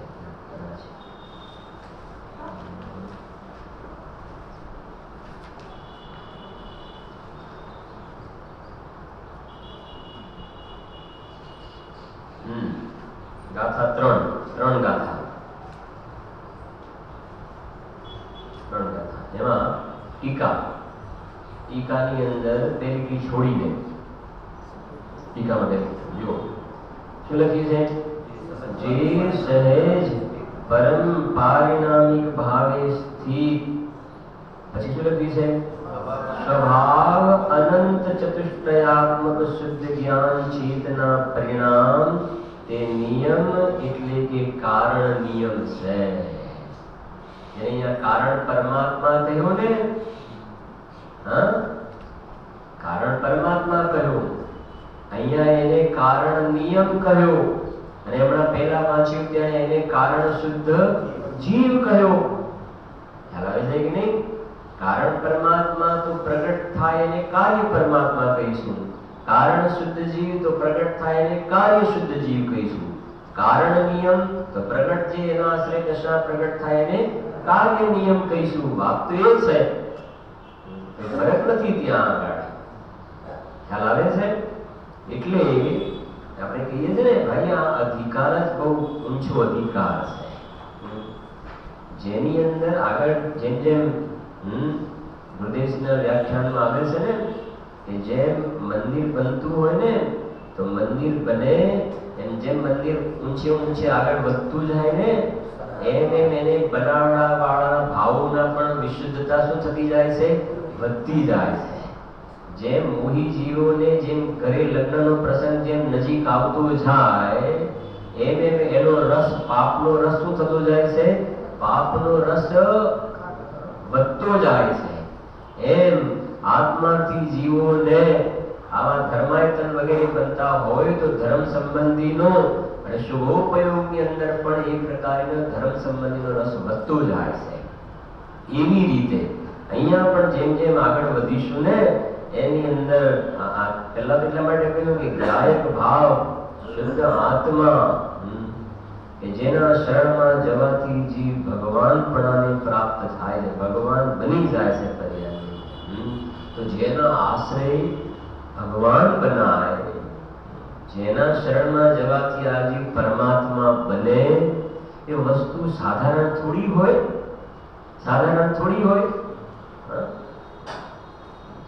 જેમ જગતમાં એવું કહેવાય છે ને કોઈ મોટી સેલિબ્રિટી હોય એની આગળ 9 ગાડીઓ ચાલતી હોય, પાછળ 9 ગાડીઓ ચાલતી હોય, કેટલાય બોડીગાર્ડ હોય, જેની આગળ પાછળ આટલો કાફલો હોય તો લોકો સમજે ને કે આ કોઈ સાધારણ વ્યક્તિ નથી.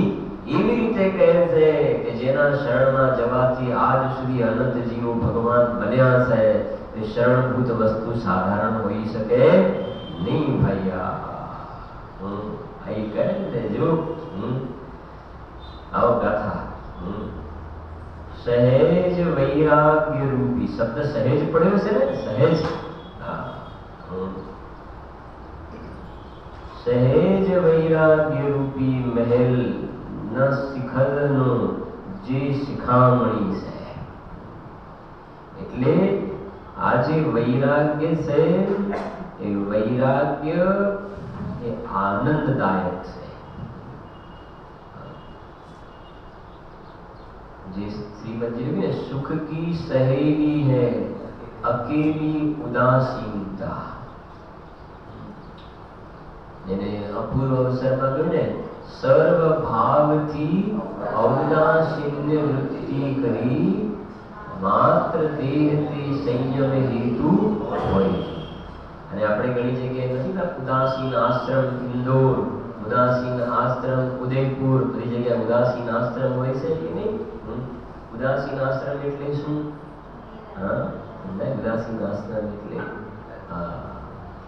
ખરેખર તો આ ગાયક ભાવ જે છે ને કારણ પરમાત્મા એ ઉદાસીન આશ્રમ સાચું હોય છે. જગતમાં ઉદાસનો અર્થ અલગ કરે છે, પરમાત્મા ઉદાસનો. જગતમાં ઉદાસ એટલે શું થાય? ઘરની અંદર કોઈ મનગમતી વ્યક્તિનો વિયોગ થઈ જાય તો મોઢું લટકાવીને આમ બેસી રહે, અથવા તો બીજા પાપના ઉદય આવ્યા તો પછી ઉદાસ થઈ જાય ને. ધંધા વ્યાપારમાં કે બીજું ત્રીજું કુટુંબ પરિવારના એવા કોઈ અસાપાના ઉદય આવ્યા તો એ કહે છે એ ઉદાસ એ નહીં, એ ઉદાસીનતાની વાત નથી. અહીંયા ઉદાસનો અર્થ જ્ઞાતા દ્રષ્ટાપો, સાક્ષી ભાવ, એનું નામ ઉદાસ. એ એક પ્રત્યેનો લગાવનું ન હોવું એનું નામ ઉદાસ હોવું. એટલે બનારસી દાદી લખી ને दास भगवंत के उदास रहे जगत सो सुखिया सदैव जीव ऐसे श्रम कीती है. लो आई तो लगी છે અંદર સ્વાર્થ કે સાચે ચિત્ત પરમાર્થ છે ને. એમાં આગળ ચિત્ત લખ્યું स्वार्थ की साचे चित्त परमार्थ की साचे साचे बैन कहे साचे जैन मति है काहू के विरोधी नहीं पर जाय बुद्धि नहीं आत्म गवेशी न गृहस्थ है न जति है रिद्धि सिद्धि वृद्धि विषय अंतर प्रगट सदा. શું કહે છે? रिद्धि सिद्धि वृद्धि विषय अंतर प्रगट सदा. रिद्धि रिद्धि सिद्धि वृत्ति विषय अंतर प्रगट सदाम आत्मा गवेशी न गृहस्थ है न जति है दास भगवंत के उदास रहे जगत सोम सुखिया सदैव जीव ऐसी समकीति है सुखिया सदैव जीव ऐसी समकीति है सम्य दृष्टि ने सुखी कहा तो मुनिराज है भैया समझाए से अब वैराग्यની વાત છે તો સમજો જરા એને સમકીતી સમજીએ ને તો વાત વધારે ખ્યાલ આવશે અને આ સમકીતીની ગાથા પણ આવી ગઈ નાટક સમયસાર જે સમયસારમાં કહ્યું નિર્જરાધિકાર વાત ત્યાંથી ઉઠાવી સમ્યક દ્રષ્ટિ જીવને જ્ઞાન વૈરાગ્યની શક્તિ પ્રગટ થઈ છે આવીને ગાથાઓ સેવે છતાં નહીં સેવતો અણસેવતો સેવક બને છે કે નહીં ચેતન અચેતન દ્રવ્યનો ઉપભોગ ઇન્દ્રિયો વડે જે જે કરે સુદ્રષ્ટિ તે સૌ નિર્જરા કારણ બને ગાથાઓ કેટલી શરૂઆતની બધી આવી ગઈ ને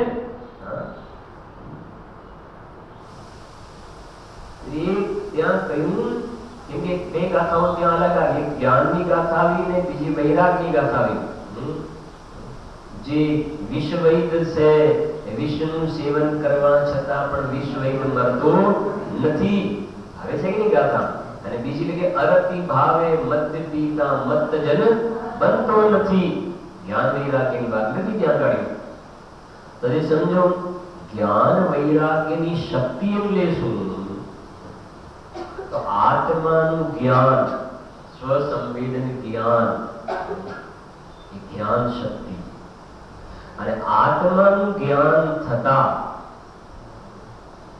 પહેલા જીવને પાંચ ઇન્દ્રિયના વિષય ભોગમાં જે રાગ થતો હતો ને આત્માનો અનુભવ થતા જ્ઞાન થતા જે અતિન્દ્રિય આનંદનો સ્વાદ આવ્યો ને તો એ સ્વાદ આવ્યો તો આ જે વિષયો પ્રત્યેનો રાગ હતો ને એ વિષયો પ્રત્યેનો જે રાગ હતો એ રાગથી વ્યક્ત થઈ ગયો શું કહ્યું રાગથી વિરક્ત થઈ ગયો એ રાગથી વિરક્ત થયો હવે સામગ્રી તો ત્યારે ત્યાં પડી છે ભરતજી घर में ही वैरागी तो मारे तमने पूछવું છે એ ભરતજી घर में ही જે વૈરાગી લખ્યું એ ભરતજીની મુનિ દશાની વાત છે કે ઘરમાં રહે એ વખતની વાત છે એ વખતની વાત કે ચોખ્ખું બોલીએ તો છીએ ભરતજી घर में ही वैरागी એમને મુનિ દીક્ષા અંગીકાર કરીને જંગલમાં ગયા અને એ વૈરાગ્યની વાત તો પછીની વાત છે ये तो सहज वैराग्य महलना शिखરના શિખામણી વાળી વાત છે યા કહે છે અનિલ ભાઈ સમજાય છે જંગલમાં જઈને આત્માના આશ્રય જે ત્રણ કષાયના ભાવની વિતરાગતા પ્રગટી છે ને એ તો સહેજ વૈરાગ્ય મહેલના શિખરના શિખામણની વાત છે જેમ કહ્યું ને શિખરની ઉપરનું ચૂડામણી રતન એ તો એ હાલતા ચાલતા સિદ્ધવાળી વાત છે પણ એ તો જ્યારે ગ્રહસ્થ દશામાં હતા એ વખતે છ ખંડના રાજા કોને કહેવાય ભારત દેશના રાજા નહીં ભરત ક્ષેત્રનો રાજા એક આર્ય ખંડ અને પાંચ મલેચ્છ ખંડ એ આર્ય ખાલી એક આર્ય ખંડમાં આ બધા દેશો જે શોધ્યા છે ને એ બધા આર્ય ખંડની અંદર આવે મલેચ્છ ખંડ બીજા પાંચ તો અલગ છે અને આ બધા જે આર્ય ખંડ જે છે આર્ય ખંડની અંદર આ બધા દેશો તો એના કરતા આર્ય ખંડ મોટો છે સમજણ પડે છે કે નહીં એ છ ખંડનો જે સ્વામી છે કેટલો મહિનો છે 96,000 રાણીઓ છે 96 કરોડ પાયદળ છે એવા એકદમ પ્રકારના કેટલા 365 તો રસોઈયા છે એવા પ્રકારના ભોજન કરે 32 કોડિયા આહાર લે એનો એક કોણ જે છે એનું 96 કરોડનું પાયદળ એક કોડિયું પણ પચાવી ન શકે એવા ઉત્તમ પ્રકારના ભોગ ભોગવતા હોય છે જે પ્રકારની ઈચ્છા કરે એ પ્રકારના સંયોગો મળતા હોય છે એવું પુણ્ય હોય છે પ્રવચન સારમાં લખ્યું છે પ્રવચન સારની અંદર વાત લખી કે ઇન્દ્ર અને ચક્રવર્તી, ત્યાં દુઃખની વાત સિદ્ધ કરી છે કે ઇન્દ્ર અને ચક્રવર્તી એ બંને એવા છે કે એમને જે ઈચ્છા થાય એ પ્રકારની સામગ્રી મળે છે. સમજો, આને તો કે મારે તો આ જોઈએ છે ને આ જોઈએ છે, કેટલું આને તો જોઈતું હોય. ભાઈ તો પુણ્ય નથી ને ક્યાંથી મળે? ખ્યાલ આવે છે કે નહીં? આ જોઈએ આ જોઈએ આ જોઈએ. જ્યારે ઇન્દ્ર અને ચક્રીનું પુણ્ય એટલું છે કે એની ઈચ્છા થાય મળે છે. પછી ત્યાં સુધી કર્યું કે જેને ઈચ્છા થાય અને એને બધું મળે તો એ જ્યારે દુખી છે, ઈચ્છા થાય ને મળે તો પણ દુખી છે, તો પછી તું કહે છે કે અમે સુખી છીએ, તો ભલામણ અમે તને કઈ રીતે સુખી જોઈએ? હવે વાત અહીંયા એ કહેવી છે કે એ તરફની વાત કરી, એ તરફની જેટલા ઝૂકેલા છે એ તરફની વાત કરી. એ વખતે કહે છે અહીંયા ગાડી એ સમ્યક દ્રષ્ટિ જ્ઞાની ધર્માત્મા એ 6 ખંડના રાજા છે, સૌધર્મેન્દ્ર 32 લાખ વિમાનના સ્વામી છે. કેટલા? 32 લાખ વિમાનના સ્વામી. અહીંના જેવું વિમાનના માલિક થઈ જાય દેશ છોડીને ભાગી જવું પડે એવું નહીં. સમજણ પડે છે કે નહીં? એક ભાગી ગયો ને ભાઈ, અને દેશ શોધખોળ કરે છે કે ક્યાં ગયો, બરોબર છે. પાપનો ઉદય આ બતાવે છે કે નહીં? શું દમ છે એની અંદર? હા, સૌધર્મેન્દ્રના એવા પુણ્ય નથી હોતા. 32 લાખ વિમાન, અને એક એક વિમાનમાં અસંખ્ય દેવ. પણ એ કહે છે ચક્રવર્તી કી સંપદા ઇન્દ્ર સરીખા ભોગ. ગુરુદેવજી હંમેશા ઇન્દોરમાં કાચના મંદિરમાં લખેલું છે એમ કહેતા કે ચક્રવર્તી કી સંપદા इंद्र सरीखा भोग काग वित्त संगिनत है. सम्यक दृष्टि लो, विचार तो करो. एक नવો મોબાઈલ આવ્યો હોય, લાખ રૂપિયાનો મોબાઈલ, તેને કેવી રીતે સાચવે? કેવી રીતે સાચવે લાખ રૂપિયાનો મોબાઈલ ને? હા, કેવી સાચવે લાખ રૂપિયાનો મોબાઈલ? 9 લાખ એનું ઉપર કવર ને આ ને તેને, શરીર કરતા વધારે ને. આત્માની વાત તો નથી કરેલી આપણે. હા, પૌત્ર કરતા વધારે. હા, પૌત્ર કરતા વધારે. હા, એમ કે પૌત્રનો પણ કદાચ પૌત્ર થઈ ગયો એના માટે તો. હા, લાખ રૂપિયાનો મોબાઈલ. એ કહે છે કે મોબાઈલ એને એટલો વહાલો લાગે. જ્યારે વખતે મોબાઈલ લીધો કે મોબાઈલ પેલા સાચવીને એને મૂકી દે. અહીંયા કહે છે આ ચક્રવર્તીની સંપદા અને ઇન્દ્રોના ભોગ. ઘણી વાર કહે છે ને 96,000 રાણીઓ જેની છે પણ કોઈ ફરિયાદ વગરની. આજે આ ડોક્ટરને બતાવું છે ને આજે આ ડોક્ટરને બતાવું છે ને આજે આ ડોક્ટરને, આ શનિવારે પેલા ડોક્ટર, પેલા શનિવારે કમ્પ્લેનમાંથી પાર જ ના આવે.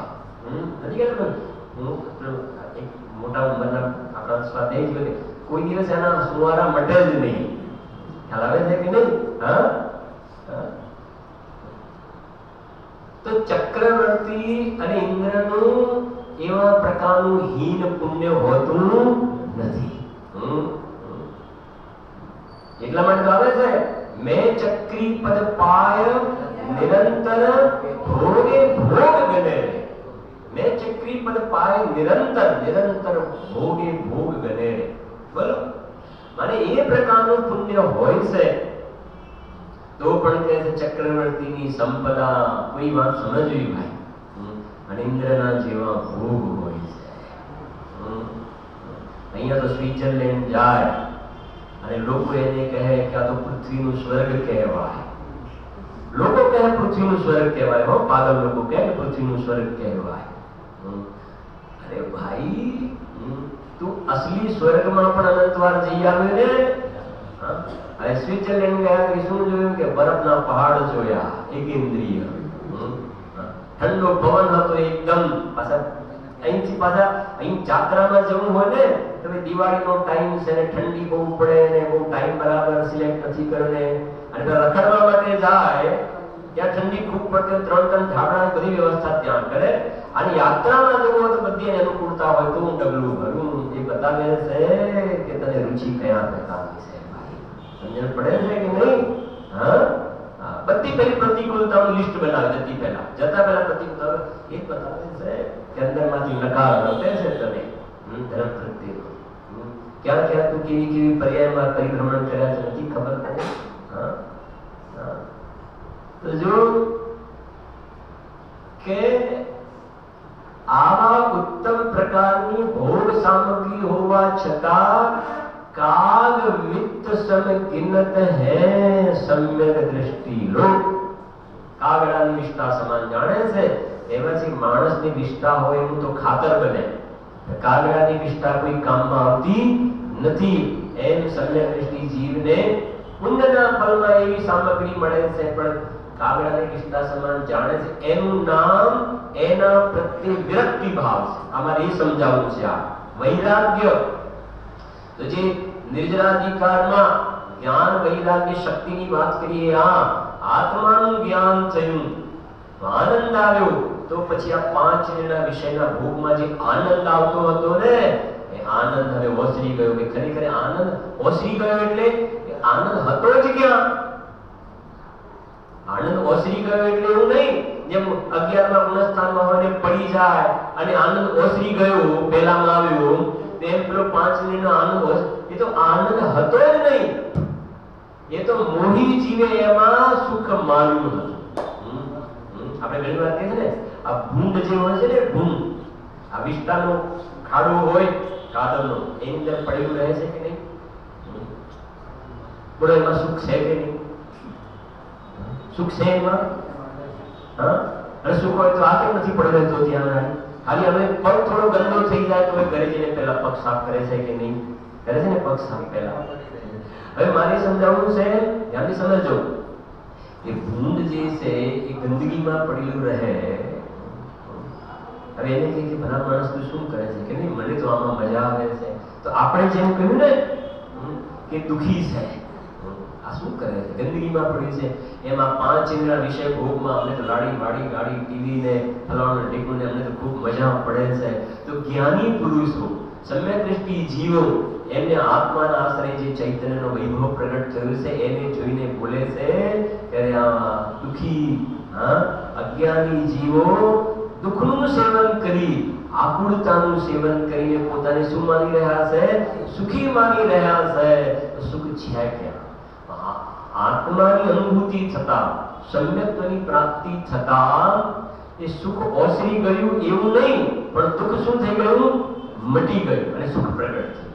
કેમ? કેમ કે દોરતરામજી લખે ને 3જી ડાળમાં, આત્મ કો હિત હૈ સુખ સો સુખ, આત્મ કો હિત હૈ સુખ સો સુખ. શું લખ્યું? આકુલતા બિન કહીએ, આકુળતા બિન કહીએ, નિરાકુળતા હોવી જોઈએ તો સુખ કહેવાય. નહીં તો સુખ કેવી રીતે કહેવાય? અને સુખ 47 શક્તિમાં સુખ શક્તિની વ્યાખ્યા શું કરી? કોને કહેવાય સુખ શક્તિ? નિરાકુળતા જેનું લક્ષણ છે અથવા અનાકુળતા જેનું લક્ષણ છે એવી આત્મામાં એક સુખ નામની શક્તિ છે. નિરાકુળતા છે. ઘણું બધું છે ને, ખૂબ ભરેલું છે. એટલે પ્રવચન સાંભળ્યું ને, વિષયો વિશે રતિ જેમને દુઃખ છે સ્વાભાવિક તેમને, જો તે ન હોય સ્વભાવ તો વ્યાપાર નહીં વિષયો વિશે. વિષયોમાં વ્યાપાર જોવામાં આવે છે. તું કહે છે ને સુખી, પણ જ્ઞાની કહે છે કે વિષયોમાં વ્યાપાર કરતો જોવામાં આવે છે, માટે એ ડિટરમિન થાય છે, નક્કી થાય છે કે તું દુખી છે. આપણે દ્રષ્ટાંત આપે છે ઘણી વાર કે અહીંયાથી હું ઘરે જતો હોઉં અને ઘરે જતી વખતે સમજો દેવને મેં તમને જોયા કે ડોક્ટરના ત્યાં બેઠેલા છો, તો પછી સેકન્ડ મુલાકાતમાં હું પહેલો શું પ્રશ્ન પૂછીશ? શું પૂછીશ? કેમ ગયા હતા? કેમ ગયા? બીજા કોઈના ત્યાં બેઠા હોય તો હું પૂછીશ કેમ ગયા હતા, અથવા તો શું થયું હતું. તો મને કેવી રીતે ખબર પડી? એ બધા તમે ડોક્ટરના ત્યાં બેઠા હતા એ બતાવે છે કે કઈ તકલીફ હતી માટે. આમ તો કલાક ઘણું છે પણ આપણે એમાં નહીં જઈએ. બસ એવી રીતે જે ડોક્ટરના ત્યાં તમારી પ્રેઝન્સ, ક્લિનિકમાં તમારી પ્રેઝન્સ એ વાતને સિદ્ધ કરે છે કે તમને કંઈક રોગ છે માટે ત્યાં ગયા. એવી રીતે કહે છે આ જે સ્પર્શન, રસના, ગ્રહણ, ચક્ષુકરણ 5 ઇન્દ્રિયના વિષયમાં પડેલો દેખાય છે એ વાતને સિદ્ધ કરે છે કે જીવ શું છે? દુખી છે. કેમ કે આના પછી તરત જ આવવા વાળી ને 5 ઇન્દ્રિયના ફેલાવ રહિત દેહ માત્ર જેને પરિગ્રહ છે. આવશે કે નહીં આવે? એમાં કામ લાગશે આ બધું સાંભળેલું અત્યારનું પણ. હવે જરા સમજો કે સમ્યક દ્રષ્ટિ જીવને જે વિષયોમાં વ્યાપારી દુખી નક્કી થાય છે અને સમ્યક દ્રષ્ટિ જીવને જ્ઞાન વૈરાગ્યની શક્તિ પ્રગટી છે તો કે દાસ ભગવંત કે उदास रहे जगत सो सुखिया सदैव जीव ऐसे सम कीती है. એનું નામ એમને આત્માના આશ્રય વિરક્તિ ભાવ પ્રગટ્યો છે. વચનામૃત છે તમારી પાસે. જ્ઞાન વગરનું વૈરાગ્ય અને વૈરાગ્ય વગરનું જ્ઞાન એ બોલાવે છે. જુઓ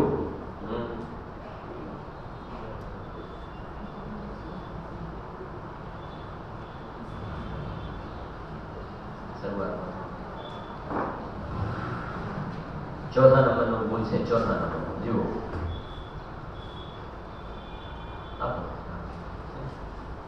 ચોથો ભૂલ છે. પાનું છે 2.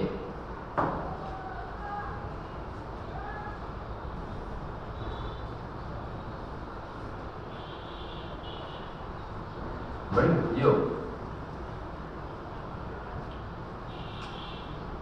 આ આપણે એનો ખુલાસો ચાલે છે સહેજ વૈરાગ્ય મહેલના શિખરનો શિખામણી. સમજજો જરા શાંતિથી. અત્યારે આપણે સમ્યક દ્રષ્ટિની વૈરાગ્ય શક્તિની વાત કરી રહ્યા છે. જેમ રાવણની તાકાતનું પહેલા વર્ણન કર્યું, પહેલા તો રાવણની તાકાતનું વર્ણન આવ્યું કે ના આવ્યું? પદ્મ પુરાણની અંદર જોજો રાવણની તાકાત, કેટલા રાજાઓને જીત્યા. પછી એવા રાવણને રામચંદ્રજી અને લક્ષ્મણે પરાસ્ત કર્યા. એનો મતલબ રાવણ કરતા પણ રામની તાકાત શું થઈ ગઈ? વધી ગઈ ને. બસ એવી રીતે અહીંયા આપણે સમજવું છે કે સમ્યક દ્રષ્ટિ જીવને જ્યાં આવો વિરક્તિ ભાવ હોય છે તો પછી મુનિ દશાની વાત તો એનાથી ઘણી આગળની વાત છે. સમજાય છે ને? સમ્યક દ્રષ્ટિ 6 ખંડનો રાજા હોવા છતાં વૈરાગી, તો પછી જે અપ્રત્યાખ્યાન ને પ્રત્યાખ્યાન કશાય ચોગડી પણ જેને નીકળી ગઈ છે એ તો ચુડામણી રતન છે ભૈયા વૈરાગના. જો જ્ઞાન અને વૈરાગ્ય એકબીજાને પ્રોત્સાહન આપનારા છે. આવી ગયું ને? એકબીજાને પ્રોત્સાહન આપનારા. જેમ કોઈન હોય, કોઈન 1 રૂપિયાનું, એમાં એક બાજુ હોય છે ને એ વાઘ અને કાંટો જે કહીએ છે ને આપણે, એક બાજુ વાઘ અને બીજી બાજુ વાઘ. એમાં એક બાજુ બ્લેન્ક હોય તો ચાલે? કોઈન નહીં ચાલે ને. બંને બાજુ, એક બાજુ વાઘ ને બીજી બાજુ કાંટો હોવું જોઈએ તો કોઈન વેલિડ કહેવાય. જ્ઞાન હોય અને વૈરાગ ન હોય, વૈરાગ હોય ને જ્ઞાન ન હોય, એમ ન બને. એકબીજાની સાથે સંકળાયેલા. જ્ઞાન અને વૈરાગ એકબીજાને પ્રોત્સાહન આપનારા છે. હવે જુઓ, જ્ઞાન વગરનો વૈરાગ્ય તે ખરેખર વૈરાગ્ય નથી. જ્ઞાન કયું અહીંયા? કયું જ્ઞાન? આત્માનું જ્ઞાન, સમ્યક જ્ઞાન. શાસ્ત્રનું જ્ઞાન નહીં, આત્માનું સ્વસન. જ્ઞાન વગરનો વૈરાગ્ય તે ખરેખર વૈરાગ્ય નથી. એ રૂંધાયેલો કશાય. જો જ્ઞાન વગરનો વૈરાગ્ય તે ખરેખર વૈરાગ્ય નથી, પણ રૂંધાયેલો કશાય છે. આવી ગયું ને? રૂંધાયેલો કશાય છે. એ સહેજ વૈરાગ્ય નહીં. રૂંધાયેલો કશાય સહેજ વૈરાગ્ય ન કહેવાય. પરિસ્થિતિની વશ એવું દેખાય છે. પરંતુ જ્ઞાન નહીં હોવાથી જીવ કશાયને ઓળખી શકતો નથી. સમજી ગયા કે નહીં? એ સમ્યક જ્ઞાન નથી ને, એટલે પેલો રૂંધાયેલો કશાય જે છે ને એ વાસ્તવમાં એને વૈરાગ માને છે, પણ એ કશાય છે એને સમ્યક જ્ઞાન વગેરે ઓળખાણ એને થતી નથી. જ્ઞાન પોતે માર્ગને ઓળખે છે અને વૈરાગ્ય છે તે જ્ઞાનને ક્યાંય ફસાવા દેતું નથી, પણ બધાથી નિષ્પ્રો અને સ્વની મોજમાં ટકાવી રાખે છે. જ્ઞાન સહિતનું જીવન નિયમથી, જો જ્ઞાન સહિતનું જીવન નિયમથી વૈરાગ્યમય જ હોય છે. આત્માનું જ્ઞાન થયું અને જીવનમાં ઉદાસીન ભાવ ન આવે, સંયોગોથી સંયોગી ભાવથી વિરક્તિ ભાવ ન આવે, એવું ભલે નહીં. તું રૂચતા જગતની રુચિ, સહેજ એક પ્રકારે ઉદાસીનપણું જોવામાં આવે છે. જેને કહ્યું કે જેમ જેમ સ્વરૂપમાં વિજ્ઞાન ઘન થતો જાય તેમ તેમ આશ્રવોથી શું થાય? નિવૃત્ત થતો જાય. આશ્રવોથી નિવૃત્ત થવું એ વૈરાગ, અને સ્વરૂપમાં વિજ્ઞાન ઘન થવું એ જ્ઞાનનું વધવું. આ થયા. અને કાલે યાદ કરાવ્યું ભૂલી જવાય તો સમયસાર સિદ્ધિમાં 8મા ભાગની અંદર એક કોટેશન આપેલું છે, અલગથી કોટેશન છે, બહુ સારું કોટેશન છે. 2-3 દિવસથી લીધેલું છે પણ એનું યોગ બનતો નથી. આને પણ સાથે રાખજો, ખૂબ છે ઘણું. કેમ કે મને એક વિચાર એ છે, એક તો કાલકૃષ્ણનિકા પર્વ આપણે શરૂ થાય છે ને, એક તો આપણે પેલું કરણાની યોગની શિબિર લેવાનું, ત્યાંનું થોડુંક 10 કરણ લેવાનો વિચાર છે.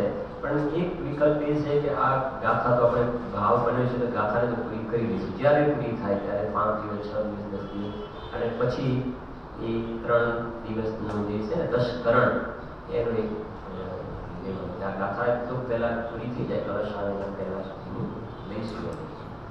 અને એક જિનેન્દ્ર આરાધના સંગ્રહ એ છે રવિન્દ્ર સાહેબ,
આશ્રવ બંધ એ પરદ્રવ્યમાં, સંવર નિદ્રા એ પરદ્રવ્યમાં, અને પછી તમે તો ત્યાં સુધી કે મોક્ષ તત્વ છે એ પણ કયા દ્રવ્યમાં? પરદ્રવ્યમાં. કેમ કે સાતે તત્વોનો સમૂહ એવું તો નામ આપ્યું એને. સાતે તત્વોનો સમૂહ પરદ્રવ્ય હોવાને લીધે એ બધાનું નામ શું આપી દીધું? પરદ્રવ્ય. હવે અહીંયા કહે છે પરદ્રવ્ય હોવાને લીધે ખરેખર ઉપાધિ નથી. તો પૂજ્ય ગુરુદેવશ્રીના જે પ્રવચન છે એ પ્રવચન રત્ન ચિંતામણી, એ પ્રવચન રત્ન ચિંતામણી નહીં, સૌથી પહેલા 51મી સાલમાં જે પ્રવચન ગુરુદેવશ્રીના થયેલા છે એની અંદર બહુ જ એક સરસ ખુલાસો છે. એનો થોડો આપણે સ્વાધ્યાય પહેલા કરીશું આ ગાથા સંબંધમાં. પહેલા એને સમજો કે ત્યાં એવું કહ્યું છે કે અહીંયા તમે કહો છો કે 7 તત્વોનો સમૂહ પરદ્રવ્ય હોવાને લીધે ઉપાધિ નથી. એક બાજુ તત્વા સૂત્રમાં આવે છે ને એ સમ્યક દર્શન જ્ઞાન ચારિત્રાણી મોક્ષ માર્ગ, અને સમ્યક દર્શનનું કહ્યું કે જીવ અજીવ આશ્રવ બંધ સંબંધ બીજા મોક્ષ 7 તત્વો. અને તત્વા શ્રદ્ધાનું સમ્યક દર્શન કહ્યું છે ત્યાં તો ત્યાં તત્વા શ્રદ્ધાન સમ્યક દર્શન કહ્યું. અને અહીંયા કહે છે કે 7 તત્વોનો સમૂહ પરદ્રવ્ય હોવાને લીધે શું કહે છે? ઉપાધિ નથી. એ બંને વચ્ચેની સંધિ શું છે? એક સરસ ખુલાસો છે.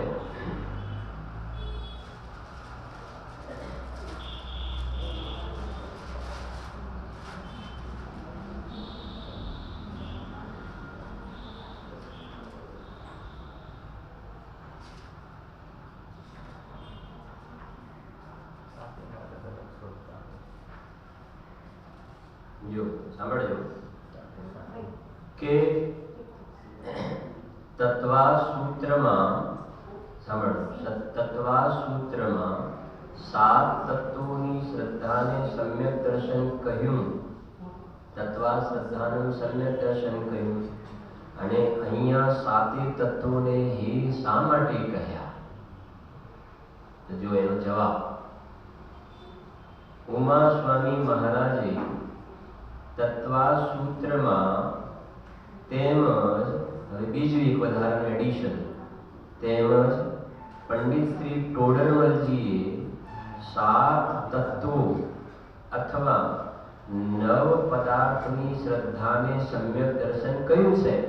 એ 7મા અધિકારમાં પણ વાત કરી, 9માં પણ વાત કરી. ત્યાં તો તત્વા શ્રદ્ધાનું સમ્યક દર્શન એમ કહ્યું છે. તે વ્યવહાર સમ્યક દર્શનની વ્યાખ્યા નથી, પણ નિશ્ચય સમ્યક દર્શનની વ્યાખ્યા છે. તત્વા સૂત્રમાં અને ટોડરમલજીએ કહ્યું છે. બહુ શાંતિથી સમજવા જેવો વિષય છે થોડોક. તો અહીંયા કોઈ પ્રશ્ન કરે કે અહીંયા તો 7 તત્વોને પરદ્રવ્ય ગણીને હે કયા છે, તો આ બે કથનનો મેળ કેવી રીતે છે? એનું સમાધાન, બહુ અદ્ભુત સમાધાન છે. ગુરુદેવશ્રીએ જે સમન્વય કરીને સમજાવી છે વાત, એ 51મી સાલ આવે છે કે નહીં, શરૂઆતના પ્રવચનો છે. જો અહીં નિયમસારમાં 7 તત્વોને પરદ્રવ્ય ગણી હે કહ્યા. તે રાગ સહિતની શ્રદ્ધાને કહેલ છે. શું કહે છે? આ 7 તત્વ સંબંધનો જે વિકલ્પ ચાલે છે ને, વિકલ્પ, તો કહે છે 7 તત્વોને પરદ્રવ્ય ગણી હે કહ્યા. તે રાગ સહિતની શ્રદ્ધાને કહેલ છે.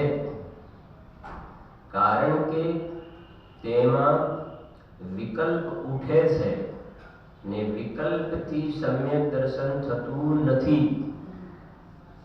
તેથી હે કહ્યા. અને આવા જ પ્રકારનો ભાવ 6 ઢાળામાં જે દૌલતરામજી ત્રીજી ઢાળમાં લખ્યો છે એમાં નિશ્ચય સમ્યક્તની વ્યાખ્યા કરી ત્યાં એમ લખ્યું કે પરદ્રવ્યથી ભિન્ન આપણે રુચિ સમ્યક ભલાય, એ નિશ્ચયની વાત કરી. અને જ્યાં વ્યવહારની વાત કરી ત્યાં એમને લખ્યું जीव अजीव तत्व आश्रम बंधन संवर जानो निर्जन मोक्ष कहे जिन तिनको ज्यों का त्यों सदा. ये बात व्यवहाરમાં મૂકી કેમ કે એની ઉપરની પંક્તિમાં લખ્યું છે આમાં ને પરદ્રવ્યન્તે ભિન્ન આપ में रुचि सम्यक बलाए आह रूप को जान बना सम्यक ज्ञान कलाए आप रूप में हीन रहे सम्यक चारित सोई अब व्यवहार मोक्ष मग सुनिए हेतु नियत को हुई. अब व्यवहार मोक्ष मार्ग એટલે વ્યવહાર મોક્ષ માર્ગમાં સૌથી પહેલા વ્યવહાર સમ્યક્તની વાત કરી. ત્યાં એમને લખ્યું જીવ અજીવ તત્વ આશ્રમ બંધન સંવર. તો ત્યાં પણ ભેદરૂપ વિકલ્પ જે ચાલે છે વિચાર એની વાત છે. એટલે સ્વામીજી અહીંયા કહે છે જો જ્યારે જો અહીં નિયમસારમાં સાત તત્વોને પરદ્રવ્ય ગણી હે કહ્યા તે રાગ સહિતની શ્રદ્ધાને કહે છે. કારણ કે તેમાં વિકલ્પ ઉઠે છે અને વિકલ્પથી સમ્યક દર્શન થતું નથી, તેથી હે કહ્યા. જ્યારે તત્વાસૂત્રમાં કહેલ છે તે રાગ રહિત નવ તત્વની શ્રદ્ધા કહે છે. રાગ રહિત નવ તત્વની શ્રદ્ધા હજુ આવશે. જો ધર્મીજી પોતાના ત્રિકાળી શુદ્ધ સ્વભાવના શ્રદ્ધા જ્ઞાન કરી સ્વ અસ્થિ રૂપે પરિણમે છે ત્યારે સાતે તત્વોના વિકલ્પનું પરિણમન નાસ્તિ રૂપે થઈ રહ્યું છે. એટલે તેમાં સાતેનું નિર્વિકલ્પ જ્ઞાન આવી જાય છે. જ્યારે વિકલ્પ કરીને વિચાર કરે છે એ વખતે તો રાગ સહિતની શ્રદ્ધા છે. અને અંદરમાં જ્યારે સ્વાનુભવની દશા છે એ વખતે વિકલ્પ કર્યા વગર નિર્વિકલ્પપણે સાતે તત્વનું યથાર્થ જ્ઞાન વર્તે છે. એ કહે છે જો સાતે તત્વોના વિકલ્પનું પરિણમન નાસ્તિ રૂપે થઈ રહ્યું છે એટલે તેમાં સાતેનું નિર્વિકલ્પ જ્ઞાન આવી જાય છે. સાત તત્વની સામે જુદું જુદું જોતા આત્માનું કે સાતેનું યથાર્થ જ્ઞાન થતું નથી. પણ સ્વની અસ્થિમાં પરિણમન થતા તે સાતેના વિકલ્પના અભાવ રૂપે પરિણમન થતા સ્વનું યથાર્થ જ્ઞાન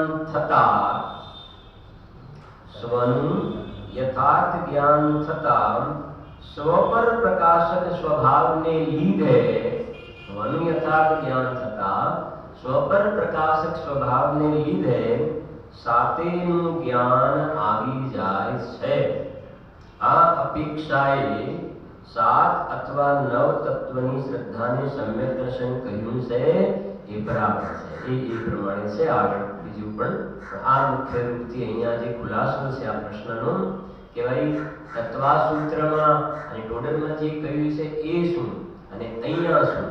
તો એક ભેદ સાત તત્વનો ભેદરૂપ વિચાર કરે છે. સમ્યક દ્રષ્ટિ જે ભેદરૂપ વિચાર કરે છે એ વખતે વિકલ્પ ઉત્પત્તિ છે. વિકલ્પ સહિતનું જ્ઞાન છે. અને જ્યારે અંદરમાં નિર્વિકલ્પ દશા છે એ વખતે વિકલ્પ કર્યા વગર પણ સાત તત્વનું એમને યથાર્થ જ્ઞાન જોવામાં આવે છે. અને મિથ્યા દૃષ્ટિ જીવ અજ્ઞાન દશામાં સાત તત્વનો જે વિચાર કરે છે ને એ વ્યવહારાભાસમાં જાય છે.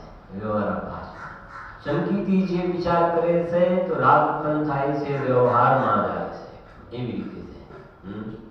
અને અનુભૂતિ વખતે પણ સ્વાનુભવના કાળમાં પણ એમને સાતે તત્વોની યથાર્થ બરાબર પ્રતીતિ વર્તે છે કે નિર્વિકલ્પપણે જ્ઞાન બરાબર કામ કરી રહ્યું છે. કેમ કે સ્વ પર પ્રકાશક જ્ઞાન એને સ્વનું જ્ઞાન થતા એ જ્ઞાન ઉગડ્યું છે. એ છે જો એટલે અહીંયા એ કહ્યું સાહેબ કે જીવાદિ 7 તત્વોનો સમૂહ પરદ્રવ્ય હોવાને લીધે ખરેખર ઉપાધિ નથી. કાલે આપણે જોયું હતું કે 7 તત્વોનો સમૂહ પરદ્રવ્ય હોવાને લીધે ઉપાધિ નથી અને પોતાનો કારણ પરમાત્મા પોતાને ઉપાધિ છે. બે વસ્તુ થઈ ગઈ ને, બે અલગ અલગ વિભાજન થઈ ગયા. એક આશ્રય કરવા યોગ્ય તત્વ અને એક આશ્રય નહીં કરવા યોગ્ય તત્વનું નામ આપી દીધું પરદ્રવ્ય. જેનું નામ આપ્યું બહિર્તત્વ અથવા બીજી રીતે કહીએ તો પરદ્રવ્ય. હવે જે આશ્રય કરવા યોગ્ય તત્વ છે એને કહેશે શુદ્ધ અંતઃતત્વ અને પેલાને પરદ્રવ્ય નામ આપીશું તો આનું નામ શું આપીશું? સ્વદ્રવ્ય. 7 તત્વોનો સમૂહ પરદ્રવ્ય તો પોતાનું કારણ પરમાત્મા એક સ્વદ્રવ્ય, પેલું પરદ્રવ્ય તો આ સ્વદ્રવ્ય. 7 તત્વોનો સમૂહ બહિર્તત્વ તો આ કારણ પરમાત્માને શું કહીશું? અંતઃતત્વ. તો આ હે છે કારણ પરમાત્મા ઉપાધિ છે. આ બે વસ્તુ થઈ ગઈ. પછી વચ્ચે જે આપણે જેનો અત્યારે સ્વાધ્યાય કરી રહ્યા છીએ એમાં એ વાત પદ્મપ્રબંધ ધાત્રી બતાવી રહ્યા છે કે આવું કારણ પરમાત્મા કોને ઉપાધિ છે અને આ 7 તત્વોનો સમૂહ જે પરદ્રવ્ય કહ્યું એ ઉપાધિ નથી તો એ